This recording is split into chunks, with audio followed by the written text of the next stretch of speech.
Buying a new car in an Indian household is a big decision, and my parents are making my life miserable because they want to buy a new car, and one of the considerations is of course the newly launched Tata Sierra. And yes, this is a very hotly contested, crowded segment, but the Sierra has a lot of buzz around it. And my phone is blowing up right now because my mom and my dad are sending me text messages constantly. So what I'll do is, I'll read their questions and I'll try to figure out the answer to their questions, and in turn give you a review of how the Sierra is and is it the perfect family car for India. So stay tuned for a complete review of the Tata Sierra. Now it's too late.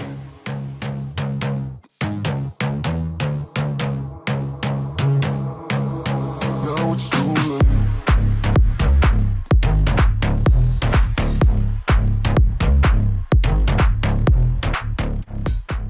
So the first question from my parents, my mom actually, is, Beta, is this car too big to park? Will I be able to manage it in the city? Well then, mom, this car is actually quite big. In fact, it is the biggest in its segment. It's longer than the Creta, has a bigger wheelbase, is wider than the Creta, and is taller than the Creta as well. Why I'm saying the Creta is because it's the segment leader. It says it's a big, imposing car, so it will be difficult to handle in the city compared to its rivals because of its massive size. But then that very same size also gives this a nice rugged appearance on the road. So the road presence is absolutely kick-ass. Now it's too late, but not too late, but not. So the second question from my dad is, देखने में तो अच्छी लग रही है, but in real life, is it actually stylish or too boxy? Well dad, the car is boxy, but it's also very stylish. At least I like the way the car looks. It has this nice tall bumper up front, this imposing grille, and these slim LED headlights, only 17 mm across and 150 mm in length. So these are the slimmest LED headlights in the industry, and that's what Tata claims. But the illumination is pretty decent too. So yes, the car is imposing and it's stylish. And if you just move around here, look at the profile, the particularly D pillar, it's nice, thick and chunky and adds that Sierra sense of style to the new Sierra, right? And if you move to the rear, yes, it's slab-sided, but then Tata has incorporated the design very well. So I think it's a good looking car, dad.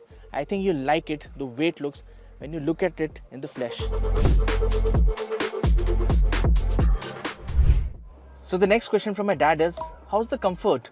You know, we do long drives sometimes. Says my parents love to do long drives, and well, in terms of comfort, first I'll talk about the front seats, dad.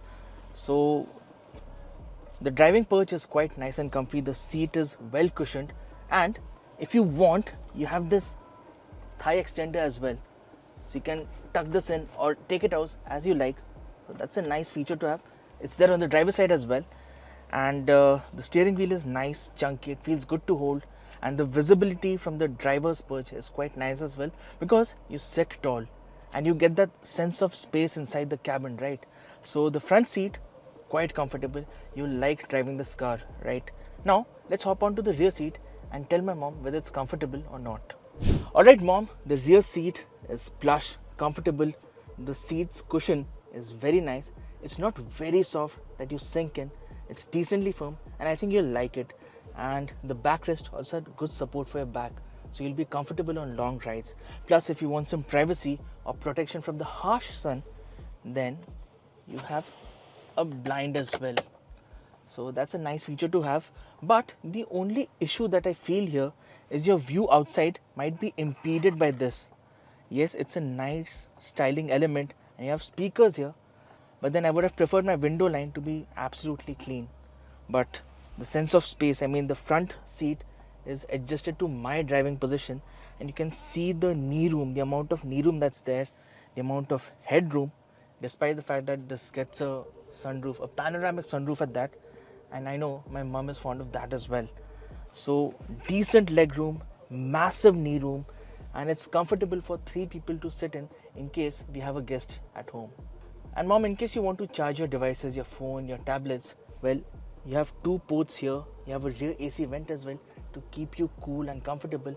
And if you want to sit on the boss seat, then what you can do is you can just move the seat forward, and it liberates acres and acres of space for you to sit as comfortably as you can. So overall, the rear seat comfort on the Tata Sierra is something that I think my mom would give a thumbs up. Now, both my mom and dad are asking what kind of features does the Tata Sierra get. Well, both of you, my parents, I'd like to let you know that the Sierra is laden with features. So the most obvious one, the 3-screen setup, right? A driver display, an infotainment console, and a third screen for the passenger. And mom, if you want to listen to your podcast on YouTube or play games, well, you can do that. But the thing is, you might as well avoid that because it will be distracting for dad when he's driving.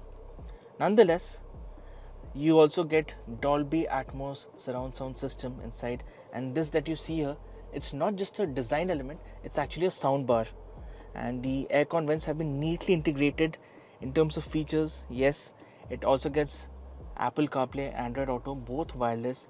So you can connect your phone to the infotainment console, and both seats, the front seats, are ventilated, so that comforts there as well. These are the controls for the air conditioning. And if you go inside the menu, what I'd like to tell you is that, well, you go to install apps, you go to settings, and the car will fetch the insurance certificate and the pollution certificate from Vahan data, and it will also give you prompts when both these certificates are expiring, so you'll never have to miss out on your insurance and pollution certificates. That's a great feature to have.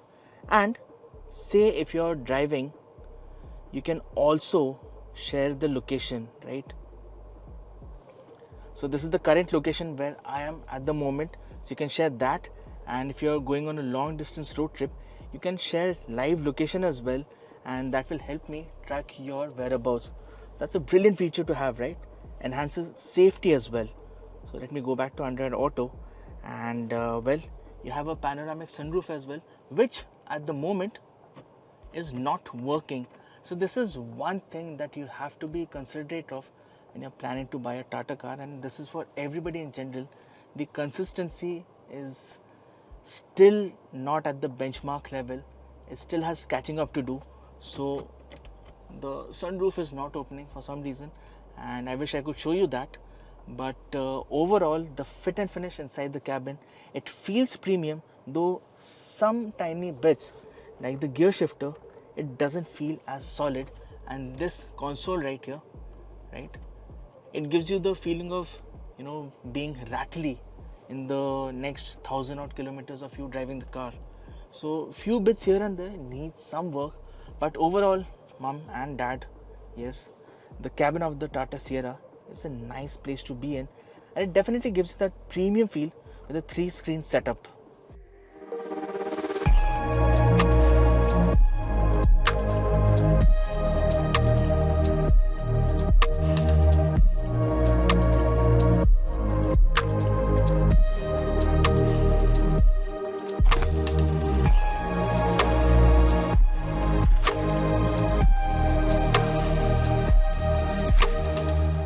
Now on to the big question that my dad asked me.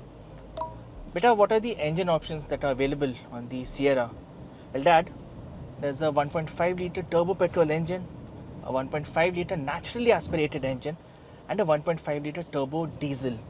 And today we are driving the 1.5 litre turbo-petrol engine, which Tata calls Hyperion. That's the variant that we're driving today. And so far, no reason for complaint as far as the performance of the engine is concerned. It is refined, it is smooth, and in typical 7-speed dual clutch automatic fashion, the bottom end lacks that punch. It feels anemic, but as you increase the rev range and hit the mid and the top end, then the engine comes into its own and does really well in terms of performance. So the initial acceleration, it feels a little slow, but it's not like a deal breaker. And as far as the ride quality is concerned, well, we are going over some rural broken roads, and so far it feels pretty decent. It's not overly stiff and it's not like really soft either. It has a great balance and the ride comfort is quite decent. The ride is plush. So we like the way the Tata Sierra rides. Although if you go over broken patches at a slightly higher speed, then they might be cause for concern.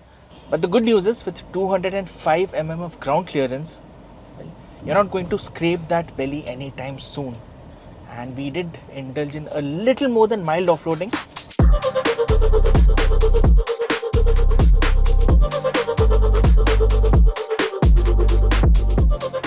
And the Sierra performed admirably. So Dad, for your mild off-road excursions, yes, this will do the job. But for the viewers, in case you want to do something really hardcore, then you might as well wait for the Sierra all-wheel drive, which Tata has promised will be launched in a year's time from now. So end of 2026, maybe early 2027 is when you can expect the Sierra all-wheel drive, probably only paired with a diesel engine option.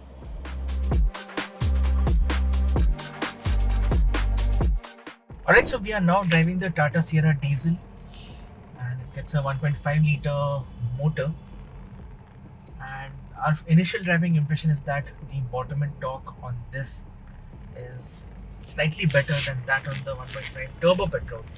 So we are driving both these engine options back to back, and in terms of refinement, definitely the Turbo-Petrol is better and it feels smoother.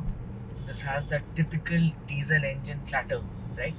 And the initial pickup is nice, although the mid-range is even better. The diesel variant of the Tata Sierra loses steam right at the top end. So if you want to do a, say, 0 to 100 run, in that case the Tata Sierra diesel will be slightly lacking compared to the Turbo-Petrol. In terms of handling and driving dynamics, both cars are comparable. The ride quality on both is also more or less the same. There's not like a whole lot of difference, right? The damping on both cars is more or less similar, but the one common grouse that I have with both the petrol engine and the diesel engine variant of the Sierra is that the brakes are spongy. They lack that bite, they lack that like strong stopping power. They are progressive, but I would have preferred a little more bite on the brakes. And apart from that, the overall driving dynamics in terms of handling, both engine options are more or less similar. So there isn't a world of difference between the two. The feedback from the steering is so, it's not great. It feels a little dead, as is the case with most modern cars today. And yes, it handles well. If you point it in the direction of a corner or a switchback, it will do a decent job as long as you maintain steady speeds. And you will feel some amount of body roll. That's a given because this is the big, tall car. But overall, Dad, if you're looking to buy a Sierra and you want to have that sheer driving pleasure, in that case, I will suggest you stick to the petrol. The diesel, of course, will be more efficient, but Tata hasn't given us the claimed fuel efficiency figures for any of the engine options.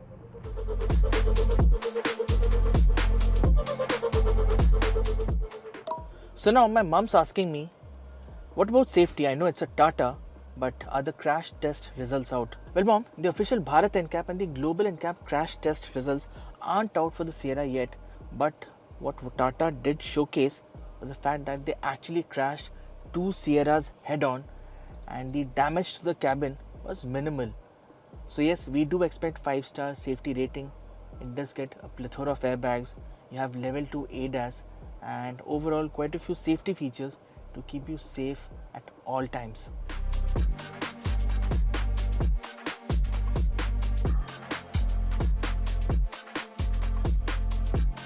So now my dad's asked me one question that has been playing on everybody else's mind as well. Will there be an off-road oriented version of the Tata Sierra? Will there be an all-wheel drive or a four-wheel drive version?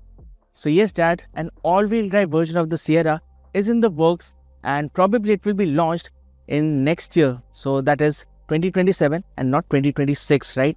There's still some time for that. But in case you want to go mild off-roading and just discover trails like these, then the Sierra with the two-wheel drive is more than capable. So there are 3 driving modes: normal, wet and rough, and then you also have an additional sport mode as well.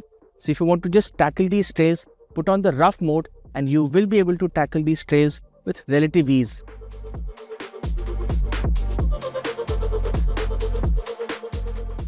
So my parents are asking me about the final verdict and of course the prices.